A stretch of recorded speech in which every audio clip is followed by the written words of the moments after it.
All right, now we back. What up, what up? It's the Chief Kaseek Ortiz. Tyrant333, and this is Figure It the Fuck Out. Yes, sir. Real exclusive, real raw, the best conversations.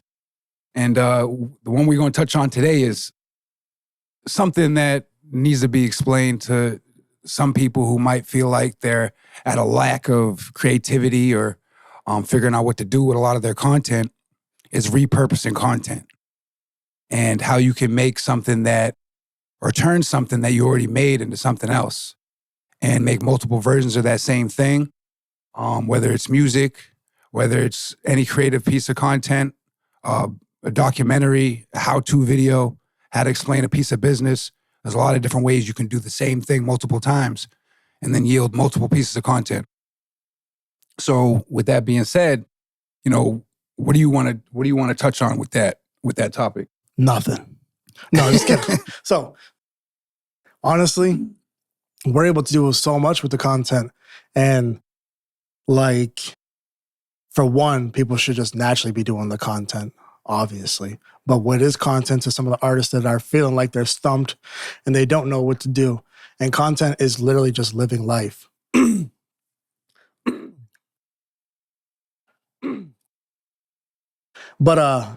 So content is like you literally living life. And I hate putting the word content on it because content can be, it kind of like scares some people. But if you look at content, like if you're living your life, you're already living. You're already going to the studio. You're already recording. You're already writing. If you are an engineer, you're already, recording, mixing, and mastering. So basically, it's just documenting what it is that you're already doing and then putting that in forms of either long-form content or short-form content. Yeah. I mean, and a lot of different things can be changed with the same video. Whether you're changing something about the color, whether you cut this piece out, put this piece in, different filters, different things you can do with the voices now that all of a sudden repurposes the same piece of content and makes it completely different. You can take one song and make an endless amount of videos. It's how hard you really want to work at that point. You can make an endless amount of videos, whether it's you walking down the street, your music playing, whether it's someone else just turning up in their office and playing your record behind them and dancing to it, whether it's them in the car. That's all different pieces of content of the same record, of the same song. Yeah. And what me and Jack was doing, we would get together and we would take the microphone and I would just rap in front of it. And I basically would call it like a vision verse. I pretty much upgraded from them and started doing the same type of style of videos, but now I'll just do like the whole song. And it doesn't actually have to be in front of the microphone. It could be, like you were saying, outside, in front of the studio. It could be in front of the bear. It doesn't really matter. And I can continue to keep doing that same song multiple different times. And one of our conversations before, I was kind of talking about how, most people will do a music video. You'll shoot this music video and it'll be about like 4 or 5 scenes for one music video. So you might have like a car scene. You might have you rapping at, a mall scene or anything, somewhere.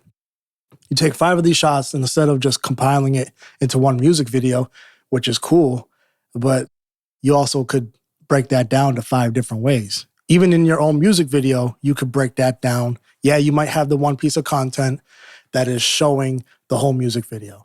And then you have a secondary piece of content that is something that you post on TikTok, stories, and reels. And that can be broken down multiple different ways, whether it be just a hook playing or a verse playing. If you have 2 verses, you just broke that one video down 4 or 5 different ways. Yeah. If you have 5 scenes in that same video, if the videographer had shot you doing like a whole record, like the whole song at those locations, now you're able to even break that down even more. Yeah, with the different B-roll and all that different stuff, that becomes content. Different behind-the-scenes footage. Yeah, behind-the-scenes footage. Different, just like creating a secondary music video with the same video that you're already doing. Yeah, and then there's a lot of times where people have, if your videographer's that dedicated with you, you have a secondary idea what you even wanted to shoot for the video. Usually when you were coming up for the ideas of the video, you probably had maybe 2 or 3 ideas you really wanted to roll with and then ultimately boiled it down to 1. Right. So you could go ahead and, all right, let's repurpose this. Let's go ahead with that second idea let's make a minute-long version of it, and let's see what we can make the best piece of content out of that little short piece right there. And right now, I was talking to Ben Grizz the other day, and we talk about it all the time here at GGF, is short-form content is killing it right now on all platforms. Yeah. Whether it's TikTok, whether it's the shorts, whether it's the reels. So if you can learn how to do that, it's in discovery mode. It's getting pushed out to a whole new fan base every time. And you're captivating people with the same, it could be music. Yeah. But you just gave them a new piece of visual content to make it appealing. Right. And now, instead of, like you were saying, having all these ideas that you might not actually tap into, it all comes down to one idea that you put in for a video. Now you actually have the option to just shoot all those ideas.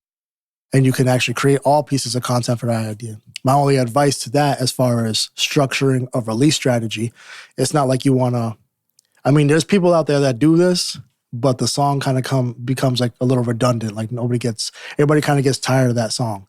Yep. If you have a million different pieces of content that you can post, like that is cool, but you don't necessarily want to post the same song Monday, Tuesday, Wednesday, Thursday, Friday, Saturday, Sunday. If the song is that hot, maybe. But even then, you wouldn't really need to. And if you have, to piggyback off of another conversation in the episode that we were talking about when it comes to the quantity over the quality of your music, if you have a whole bunch of records, that means you could literally pick whatever. You could write these songs down and put them into a hat, shuffle it up, take one, and then shoot a piece of content for that video for that day. And you could do that. Like I said, if you have a whole song that has a hook, let's just say if the song starts with a verse, hook, verse, hook.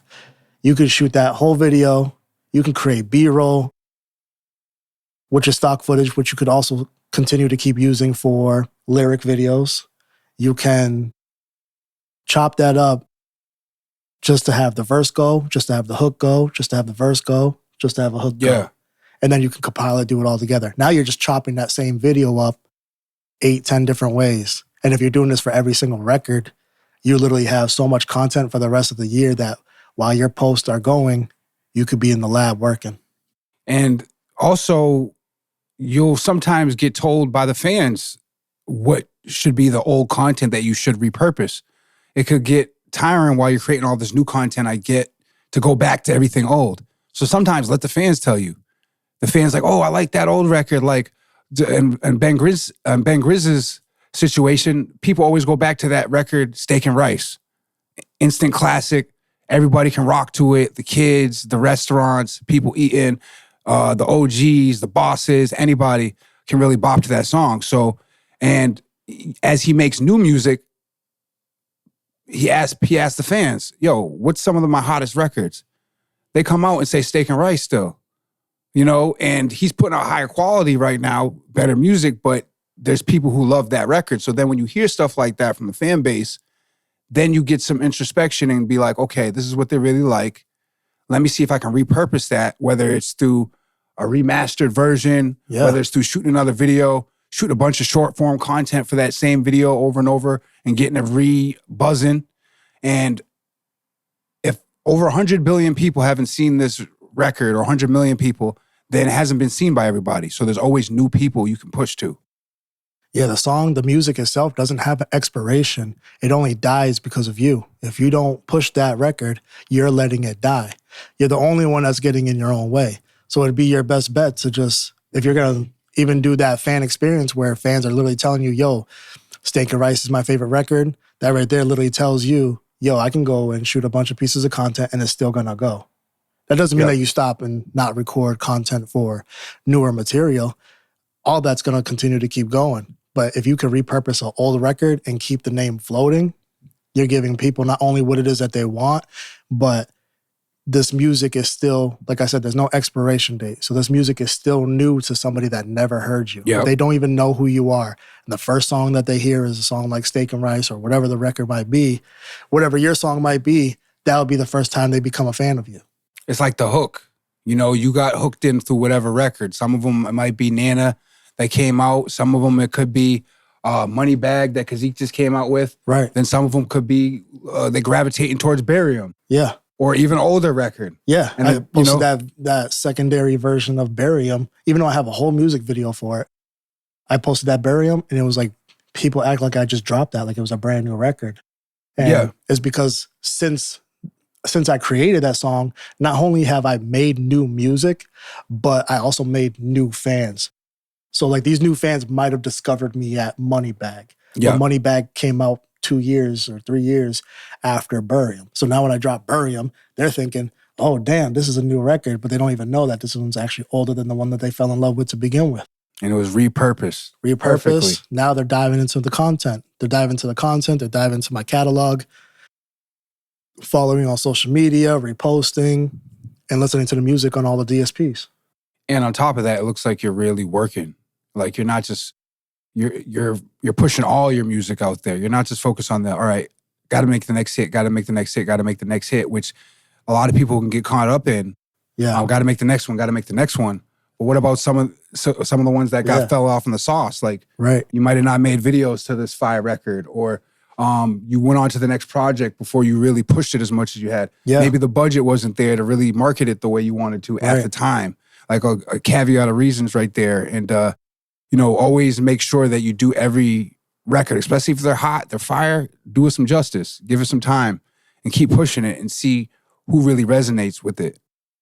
That's literally the best way to do it. And it, you guys said it makes me look like I'm working, but for the other artists that haven't implemented that into their strategy, it really is work. Like you are actually working actively. It looks like it on social media because it looks like you're posting all crazy, but it is actually work. Like to continue to keep shooting the same song, but maybe you're changing the outfit, the location or whatever. That still takes time. It can still take money. You got to hire your videographers. You got to pay people. You got to help people. Do whatever you got to do as a team. And figure it the fuck out. And you can also figure it the fuck out. You also got to figure the fuck out how to make it as cost effective as you can for you and everything in your situation.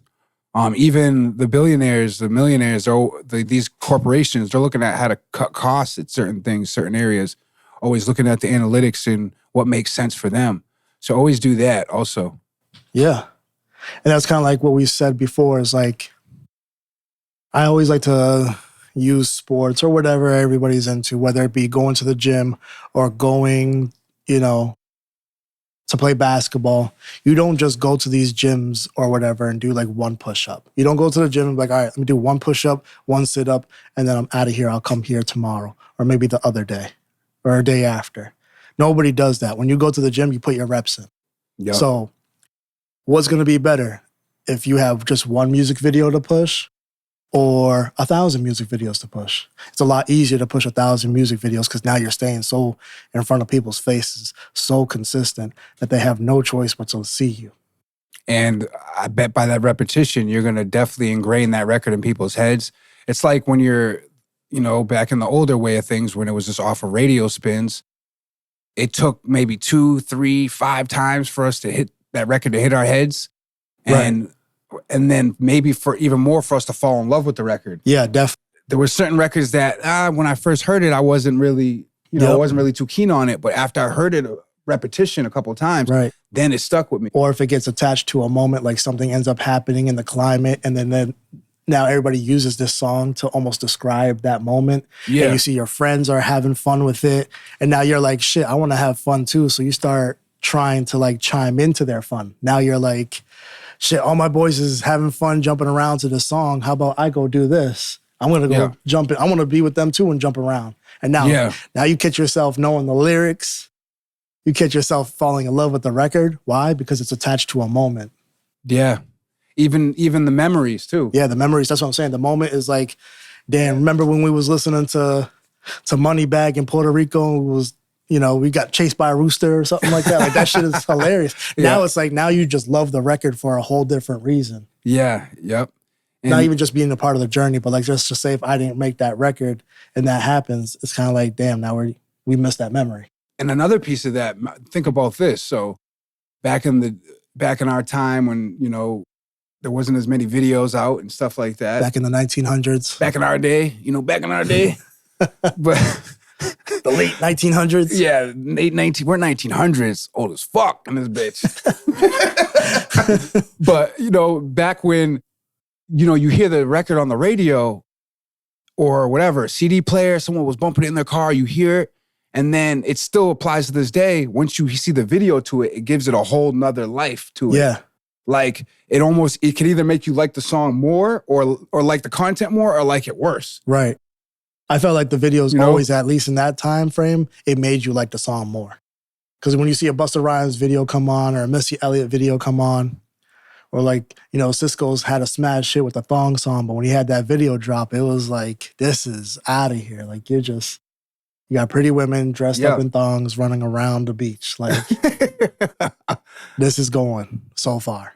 Yeah. And then to go with that, then you started attaching music to, it's not only just content for the, for the artist, but then music's attached to TV shows, video games. It can end up being the theme song, the life of that, that content, whatever it is, So, like, shout out to Power, that Big Rich Town. Everyone knows that song. They want to hear that when that comes on. I think they said that 50 Cent's the only one who's literally going on tour, who's actually performing an intro song.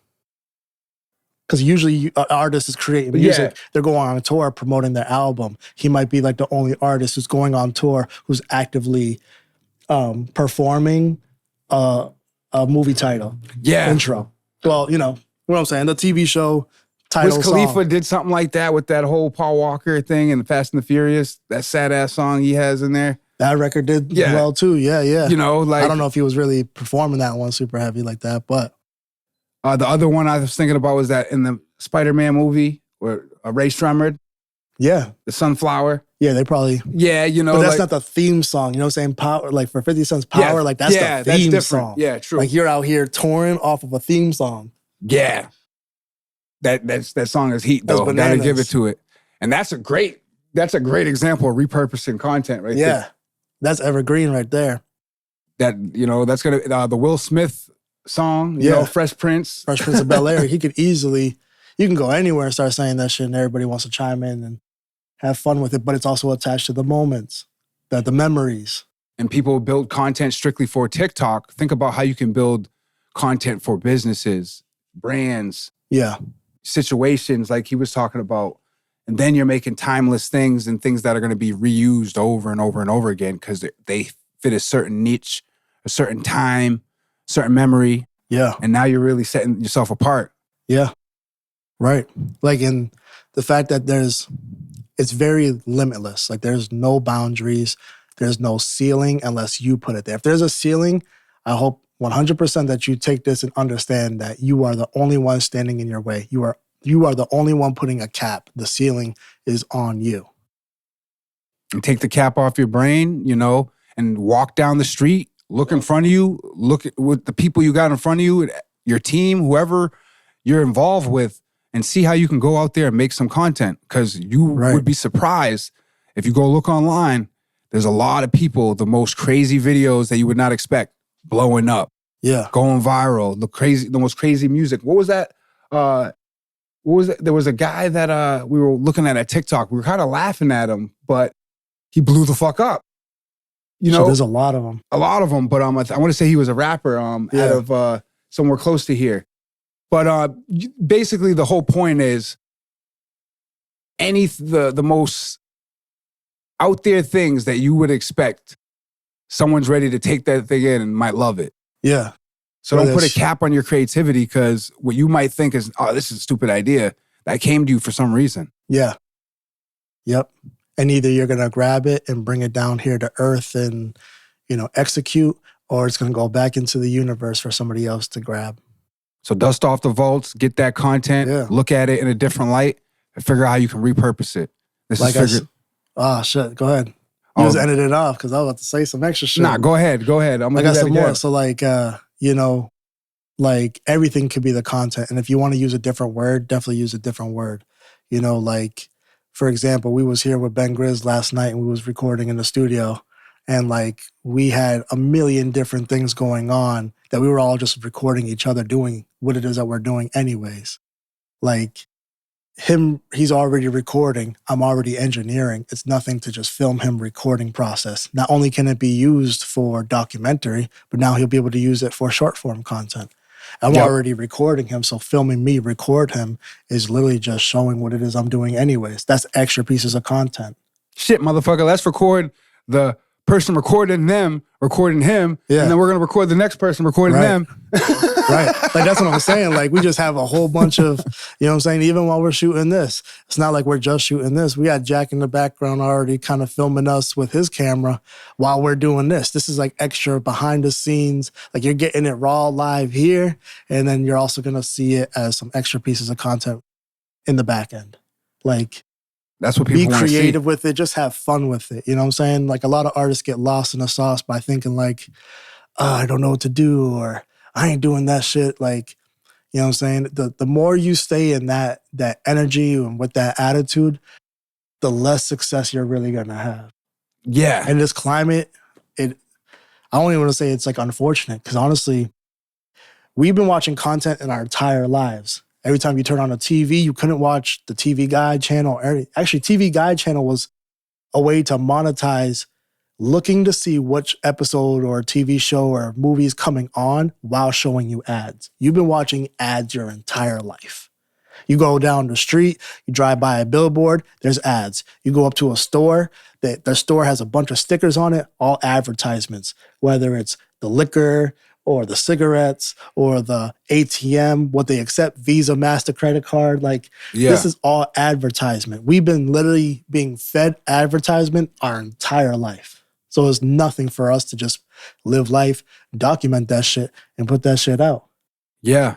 Businesses do it all the time. These corporations, you know, even like I was thinking about when you were saying that, for some reason, maybe I was going off topic here, but I was thinking about Coca-Cola with the little, the polar bear. Yeah. During Christmas time. We only know the polar bear pretty much because of Coca-Cola. Exactly. So that became part of their branding, and they used that little piece of content. We're thinking about, like, why the fuck a polar bear? Yeah. You know, but they're thinking, it's icy, it's an Arctic animal, so that's a good way to push it out there. I'm not sure how true it is, but I could have sworn my mom told me that they were like an endangered species, so Coca-Cola put them in the commercials to kind of not only push their product, but to let people know, hey, these polar bears are about to be going extinct. I'm not really sure if that's true, though. Yeah. But that made sense. It's like, damn, that would make sense if they did some shit like that. Well, I also heard that they did that shit with Santa Claus, too. That they were like, you know, we're going to stick Santa Claus on the can and it's going to make it the hottest thing. Yeah, exactly. So there's all types of stuff. When you think about that, just use that and apply some of that creativity to the music, whatever you got going on. Because anything can become something that's, a fire creation, really. Have fun with it. You have to fall in love with this shit. Every process, you can't skip the step. If you skip the step, that's when you end up being on bigger stages and not knowing what to do on those stages. And on the reverse side, when you start rolling in this creativity, ideas are just gonna be flowing out of you. It's gonna go from you thinking you didn't have enough ideas to all of a sudden, dang, I got too many ideas. How am I gonna make all this happen? Like, I need more. I need more creatives around me to film me because I got this shit spewing out of me. Yeah, and we need some power people in the room to enact all these plans. So that's how it goes. Yeah, that's some good shit. But yeah, this is Figure It the Fuck Out again. Gave you another good episode here. Tap in with us and we'll see y'all soon. Figure it the fuck out.